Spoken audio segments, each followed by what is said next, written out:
খেতে বসছিলাম, খাওয়া দাওয়া হয়েছে।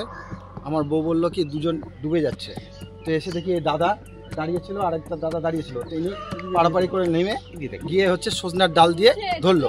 তো দাদা বললো ভাই তুমি একটু ধরো, তো আমি গিয়ে মেয়েটাকে ধরলাম আর উনি একজন ধরলো।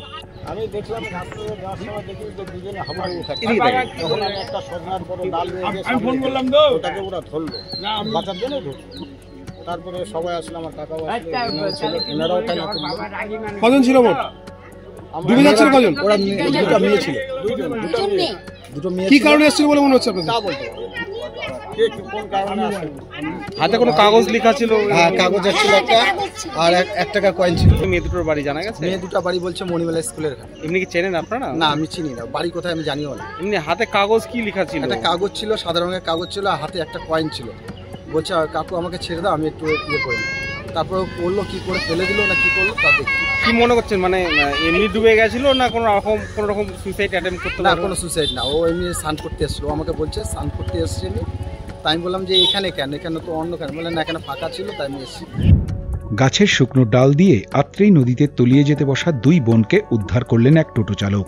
জানা গিয়েছে আত্রেইতে রবিবার দুপুরে ঘটনাটি ঘটে কচিকলা সংলগ্ন কংগ্রেস পাড়া ঘাটে। সেখানে এদিন স্নান করতে যায় বালুরঘাট শহরের মণিমেলা স্কুল সংলগ্ন এলাকার বাসিন্দা ওই 2 যুবতী। কিন্তু জলে নেমেই একজন তলিয়ে যেতে থাকে, তাকে বাঁচাতে গিয়ে তলিয়ে যেতে থাকে অন্যজনও। তখনই টোটো চালক শ্যামল রায়ের নজরে আসে বিষয়টি। তিনিও তার ভাই সম্বল রায় দ্রুত ঘাটে নেমে একটি শুকনো ডাল যুবতীদের দিকে এগিয়ে দেন। তখনই ঘটনাস্থলে চলে আসেন স্থানীয় বাসিন্দা জয়ন্ত হালদার। এদের চেষ্টায় 2 বোনই শেষ পর্যন্ত প্রাণে বাঁচে। খবর পেয়ে ঘটনাস্থলে আসে বালুরঘাট থানার পুলিশ।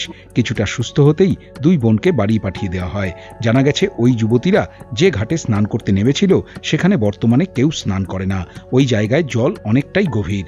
ওই টোটো চালক ও স্থানীয় বাসিন্দা না থাকলে বড়সড় দুর্ঘটনা ঘটতে পারত বলেই স্থানীয়দের দাবি। পুরো ঘটনা খতিয়ে দেখছে বালুরঘাট থানার পুলিশ।